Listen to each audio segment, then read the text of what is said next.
All right, I'm going to go over a couple of the key terms in the next few videos or for the educational series about just some stuff that you might hear me say all the time and why that's important and really what it is.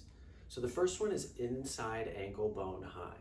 Okay, this means that we're referring to this piece of our ankle, right? The talus joint, the ankle joint. The tibia and the fibula drop down here and they sit in this like little area, this pocket. And when the arch collapses and we start over pressurizing on the big toe, or when the hips get jammed, lots of things can lead to this happening, but essentially when we see the heel spinning in and the big toe not facing straight forwards and taking all of the pressure, what you see from the front is this part, the inside ankle bone, is lower than the outside. And statistically, right? You don't want to stand up like that because it makes my knee collapse. And statistically, 100% of ACL tears and Achilles tears happen from an inside ankle bone low position because you see it makes my knees go in. So if I'm trying to cut quickly, that's when I become at risk. And that's why you see so many non-contact injuries happening all over the world, because people are walking, training, and living in a way that reinforces this arch collapse, inside ankle bone low behavior. And we want the feet fist width apart. My hips are right here. This is where my hip socket is. It goes straight down. My kneecaps are facing straight forward. And then I have 80% of my pressure on my second through fifth toe, 20% on my big toe, right? This second through fifth and the outside of the foot, that's go. That's where I use to go. That's where I pivot. This big toe here, that's for balance.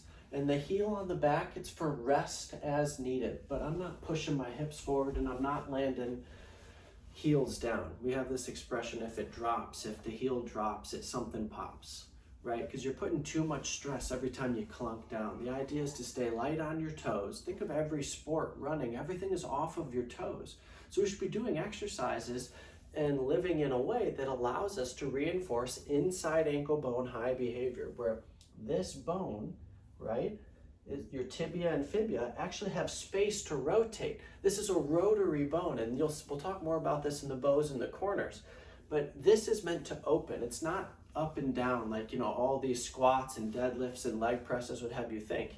This is a secure platform. This is a gyroscope, and this is a gyroscope. So these bones open and close, just like my shoulder opens and closes. My spine opens and closes. All these little discs interplay. And that's how we transfer force from side to side. We absorb, release, absorb, release. And I need to be able to do that off an inside ankle bone high platform, just like I need to do it off of an inside wrist bone high platform, right? This, where my elbows are excessively turned out, you see lots of people doing push-ups from here, and then they have shoulder pain and elbow pain, right? Inside wrist bone low.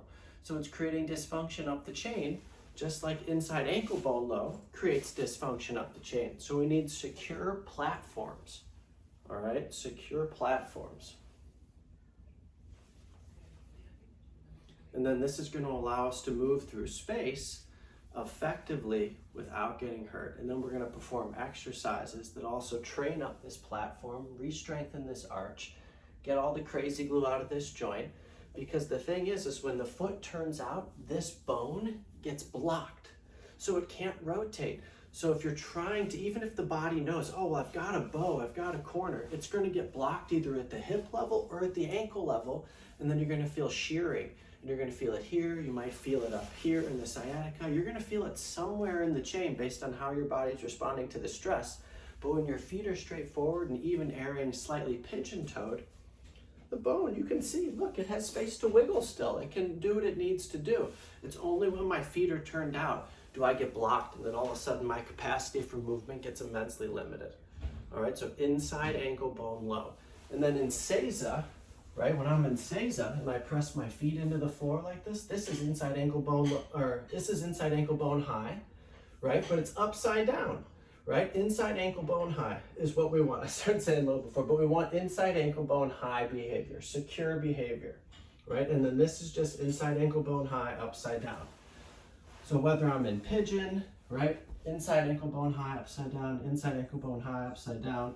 Whether I'm in a child rocker, All right, we're finding tummy time, any of the above, inside ankle bone high, upside down, because we're trying to let that tissue relax. By going with the grain, you're immediately going to start to restore balance. And that's one thing that you want to do, especially if you're trying to get rid of repetitive stress or pain.